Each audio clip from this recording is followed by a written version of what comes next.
કૃષ્ણે અર્જુનને લડવાનો ઉપદેશ આપ્યો, તો શું વાજબી છે અને આ રીતે આપણાથી ઉપાય? ભગવદ્ ગીતામાં શ્રી કૃષ્ણે લડવાનો ઉપદેશ આપ્યો તેની સમીક્ષા કરતાં કહ્યું છે કે ધર્મયુદ્ધ હોય અને પ્રેરણા આપે તો હિંસાનો દોષ નથી.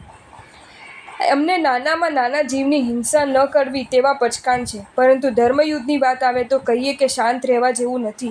માટે ધર્મયુદ્ધની વાત આવે ત્યારે ભલે લોહીની નદીઓ વહે, છતાં મારનારને હિંસાનું પાપ લાગતું નથી. પણ મહાભારતમાં પાંડવો અને કૌરવોને ગ્રહ કલેશનો પ્રસંગ છે. તેમાં તેમને અર્જુનને સલાહ આપી તે વાજબી નથી. તે સંસારનું યુદ્ધ કહેવાય, જે પાપની જ ક્રિયા છે. પાંડવો ન્યાય નીતિપૂર્વક યુદ્ધ લડે છે, જ્યારે દુર્યોધન અધર્મથી લડે છે. તેના પક્ષે અન્યાય અનીતિ છે.